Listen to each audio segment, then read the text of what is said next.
নমস্কাৰ, মই পৰেশ মালাকাৰে প্ৰাসংগিক প্ৰশ্নলৈ আপোনালোকক আদৰণি জনাইছোঁ। আইনত কথা এটা আছে, সেইটো হৈছে কি, justice delayed is justice denied. অৰ্থাৎ ন্যায় প্ৰদান প্ৰক্ৰিয়াটো যদি দীঘলীয়া হয় তেতিয়াহ'লে যাৰ প্ৰতি ন্যায় প্ৰদান কৰিব লাগে তেওঁ আচলতে তেওঁৰ প্ৰতি অন্যায় কৰা হয়। ন্যায় বিলম্ব কৰা মানে হৈছে ন্যায়ৰ পৰা বঞ্চিত কৰা। এই প্ৰশ্নটো উত্থাপন হৈছে কিয়? এই প্ৰশ্নটো উত্থাপন হৈছে এইকাৰণে যে 5 জানুৱাৰীৰ দিনা উচ্চতম ন্যায়ালয়ে সৰ্বোচ্চ ন্যায়ালয়ে এটা তেওঁলোকে এটা ৰায়দান কৰিলে, আৰু সেই ৰায়দানটো কি যে উমাৰ খালিদ আৰু শ্বাৰজিল ইমাম 2020 চনৰ পৰা তেওঁলোক জেলত আছে। আৰু তেওঁলোকৰ বিৰুদ্ধে অভিযোগ কি? তেওঁলোকৰ বিৰুদ্ধে অভিযোগ হৈছে যে তেওঁলোকে সেই সময়ত দিল্লীত যি সংঘৰ্ষ হৈছিল সেই সংঘৰ্ষৰ ষড়যন্ত্ৰ কৰাৰ মূল ব্যক্তি হিচাপে তেওঁলোকক অভিহিত কৰা হৈছে। আৰু তাৰ পৰা এতিয়ালৈকে তেওঁলোকক চাৰ্জশ্বিট অভিযোগনামা তেওঁলোকক দিয়া হোৱা নাই, অথচ তেওঁলোকক জামিনো দিয়া হোৱা নাই, আৰু তেওঁলোক আজি প্ৰায় 5 বছৰ তেওঁলোক জেলত আছে। প্ৰথমতেতো তলৰ নিম্ন আদালতত তেওঁলোকৰ গোচৰটো আহে, বেল কেঞ্চেল কৰে, বাতিল কৰে, তেনেকৈ চলি আছে। আৰু শেষত গৈ যেতিয়া উচ্চতম ন্যায়ালয়লৈ তেওঁলোকৰ গোচৰটো আহিল, তেতিয়াও বহুকেইবাৰ শুনানি হোৱাৰ পিছত 5 তাৰিখৰ যিটো শুনানি হ'ল, আৰু 5 তাৰিখৰ শুনানিত 5 জানুৱাৰীৰ শুনানিত দুজন ন্যায়াধীশ উচ্চতম ন্যায়ালয়ৰ অৰবিন্দ কুমাৰ আৰু NV আঞ্জাৰিয়া তেওঁলোকে ৰায় প্ৰদান কৰি দিলে যে তেওঁলোকৰ লগত থকা আন 5 গৰাকী যি ব্যক্তি আছে সেই অভিযুক্ত আছিল, তেওঁলোকক জামিন দিয়া হ'ল, কিন্তু উমাৰ খালিদ আৰু শ্বাৰজিলক জামিন দিয়া নহ'ল। এইকাৰণে যে তেওঁলোককে মুখ্য অভিযুক্ত বুলি কোৱা হৈছে এই গোচৰটোত, আৰু তেওঁলোকৰ বিৰুদ্ধে অভিযোগ থকা বুলি কৈছে। এতিয়া প্ৰশ্ন দুটা কথা খুব গুৰুত্বপূৰ্ণ হয় যে কোৰ্টে কি কৈছে? উচ্চতম ন্যায়ালয়ে কৈছে যে সংসদত এই আনলফুল এক্টিভিটিজ প্ৰিভেনশ্যন এক্ট, সেই যিখন আইন, সেই আইনখনৰ যিবিলাক ধাৰা, সেই ধাৰাবিলাক অতি কঠিন ধাৰা। গতিকে সংসদত এই আইনখন যিহেতু পাছ কৰা হৈছে,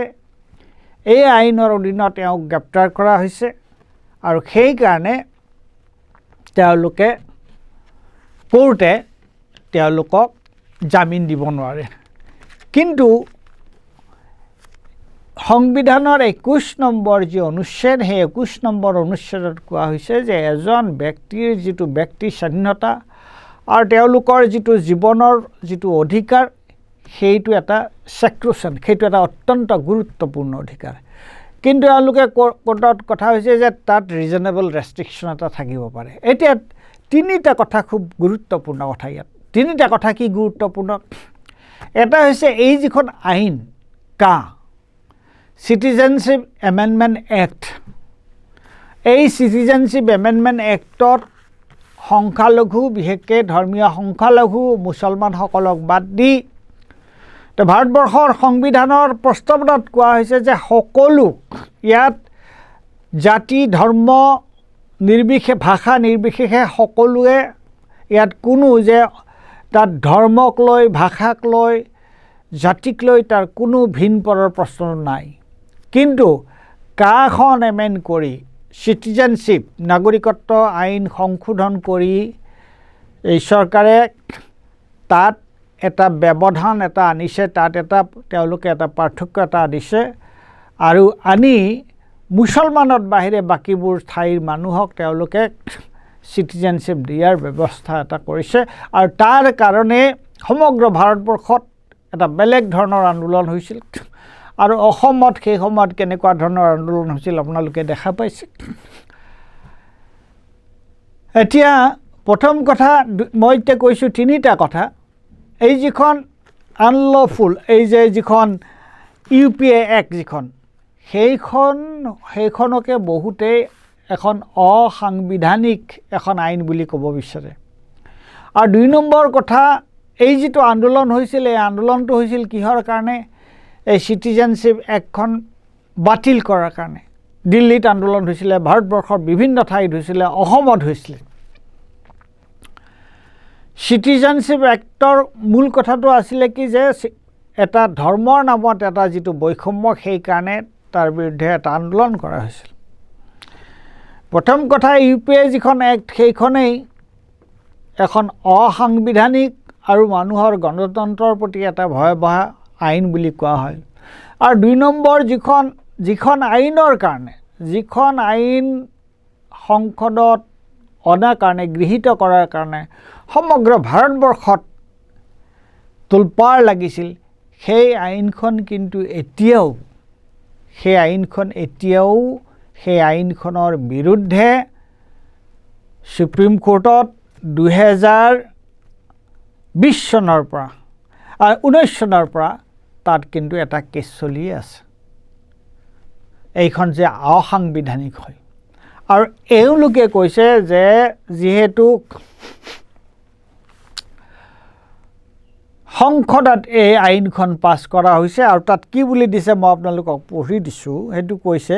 দি court upheld the restrictions imposed on bail under section 4(3)(d) within bracket 5 of the UPA.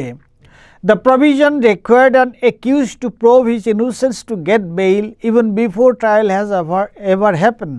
A court could assume his prima facie guilt merely by examining the charge sheet and refuse him bail. Charge sheet এখন by examining the charge sheet এটা তেওঁলোকৰ এগেইনষ্টে এখন এটা অভিযোগনামা দিলে পুলিচে আৰু তাৰ ভিত্তিতে তেওঁলোকক যিহেতু কেছটো ইউপিএৰ অধীনত ৰেজিষ্টাৰ কৰা হৈছে আৰু তাৰ ভিত্তিতে তেওঁলোকক বেইল নিদিয়া গৈছে আৰু বেইল নিদিয়াকৈ মানে কি হ'ল যে সুপ্ৰিম কোৰ্টত উচ্চতম ন্যায়ালয়ত যেতিয়া বেইল নাপালে তেনেহ'লে এবাৰ তেওঁলোকৰ বেইল ৰিজেক্ট হ'ল মানে এই মোকৰ্দমাটো আৰু এবছৰৰ কাৰণে নাহিব পাৰে তাৰমানে তেওঁলোকক 6 বছৰলৈ তেওঁলোকে জামিনবিহীন হিচাপে তেওঁলোকৰ বিৰুদ্ধে কোনো অভিযোগনামা উত্থাপন নকৰাকৈ তেওঁলোক এতিয়া জেলত থাকিব লাগিব তেতিয়াহ'লে এইটো বাৰু justice delayed and is justice ডিনাইডৰ কথা নহ'লনে বাৰু আৰু সেইদিনা ৰামচন্দ্ৰ গোহাঁই লিখিছে প্ৰবন্ধ আগতেও লিখিছিল যে উমাৰ খালিদৰ এগৰাকী গৱেষক হিচাপে উমাৰ খালিদৰ প্ৰতিভা কিমান প্ৰতিভাশালী এগৰাকী স্কলাৰ পণ্ডিত সেই কথাটো ভাৰতবৰ্ষৰ এজন অতি বিখ্যাত ঐতিহাসিক ৰামচন্দ্ৰ গোহাঁই এই কথাটো লিখিছে অথচ কোৰ্টত তেওঁলোকৰ বিৰুদ্ধে কোনো অভিযোগনামাও উল্লেখ কৰা হোৱা নাই আৰু তেওঁলোক কৈছে তেওঁলোক যে ইনোচেণ্ট তেওঁলোকে প্ৰুফ কৰিব লাগিব গতিকে এই ধৰণৰ যিটো পক্ষপাতিত্বমূলক আপোনালোকৰ মনত আছে যে অৰ্ণৱ গোস্বামীক যেতিয়া জেলত দিয়া হৈছিলে একদিনৰ কাৰণে তেতিয়া এই পূৰ্বৰ চন্দ্ৰচূড় তেওঁ চিফ জাষ্টিচ হিচাপে ভাৰতৰ মুখ্য ন্যায়াধীশ হিচাপে তেওঁ অলপ অৱসৰ গ্ৰহণ কৰিছে আৰু তেওঁ তেতিয়া এই আৰ্টিকল 21ৰ কথা কৈ ৰাতাৰাতি তেওঁক মুকলি কৰি দিয়া হৈছিল আৰু এতিয়া উমাৰ খালিদ আৰু শ্বাৰজিল ইমাম কিন্তু আজি 5 বছৰ এতিয়া 6 বছৰ হ'ব তেওঁলোকক জেলত তেওঁলোকক বন্দী কৰি থোৱা হৈছে আৰু তেওঁলোকে কি অভিযোগ কৰিলে তেওঁলোকে এই দুজনে তেওঁলোকে ৰায়তৰ কি ধৰণৰ তেওঁলোকে সংঘৰ্ষৰ অভিযোগ কৰিছিল কি কৰিছিল এইবিলাকৰ কিন্তু কোনো তথ্য পাতি সহ প্ৰমাণ সহ একো এটা কথা কোৰ্টত এতিয়ালৈকে হাজিৰ কৰিব পৰা নাই যেহেতু তেওঁলোকৰ বিৰুদ্ধে অভিযোগ এটা দিছিলে আৰু তেওঁলোকক যেহেতু ইউপিএৰ অধীনত তেওঁলোকক জেলত দিয়া হৈছে সেই কাৰণেই এতিয়ালৈকে তেওঁলোক জেলত থাকিব লগা হৈছে আৰু আমি দেখিছোঁ যে ৰাম ৰহিম ৰেপিষ্ট ধৰ্ষণৰ অভিযোগত অভিযুক্ত তেওঁলোক কিন্তু এই পেৰলত আহিছে এই গৈছে জেলত কিমান দিন আছে জেলৰ বাহিৰত জেলত থকাতকৈ জেলৰ বাহিৰতে বেছি আছে গতিকে প্ৰশ্নটো এইটোৱেই যে ওমৰ খালিদ আৰু শাৰজিল ইমামক জামিন নিদিয়াকৈ যে উচ্চতম ন্যায়ালয়ে যে তেওঁলোকক জামিন দিয়া নাই সেইটো কিন্তু এটা গুৰুত্বপূৰ্ণ কথা এইটোৱেই যে সেইটো that is also' A reflection on the functioning of the supreme court of India তেওঁলোকৰ প্ৰতিটো অন্যায় কৰা হৈছে কিন্তু জনমানসত অকল ভাৰতবৰ্ষতে নহয় বিশ্বতে কিন্তু ভাৰতৰ যিটো ন্যায় ব্যৱস্থা উচ্চতম ন্যায়ালয়ৰ কিন্তু এক কঠোৰ সমালোচনাৰ সন্মুখীন হৈছে আমেৰিকাৰ বহুত সিনেটৰে ওমৰ খালিদ আৰু শাৰজিল ইমামৰ জামিন বিচাৰি তেওঁলোকে এপিল কৰিছে তেওঁলোকে গুহাৰি দিছে আৰু এইটোৱে কিন্তু সমগ্ৰ বিশ্বত ভাৰতৰ যিটো ভাৱমূৰ্তি বিশেষকৈ ব্যক্তি স্বাধীনতাৰ ক্ষেত্ৰত ব্যক্তি স্বাধীনতা হৰণৰ ক্ষেত্ৰত ভাৰতৰ যিটো ভাৱমূৰ্তি সেই ভাৱমূৰ্তিটো বহুত তললৈ আনিছে আৰু ভাৰতবৰ্ষৰ যিটো ন্যায়পালিকা উচ্চতম একেবাৰে শীৰ্ষ ন্যায়পালিকা সেই ন্যায়পালিকাটো কিন্তু এই যে দুজন ওমৰ খালিদ আৰু শাৰজিল ইমাম যে ইমান দিন যে জেলত জামিনবিহীন হিচাপে বন্দী কৰি থোৱা হৈছে তেওঁলোকক জেলত ৰখা হৈছে সেইটোৱে কিন্তু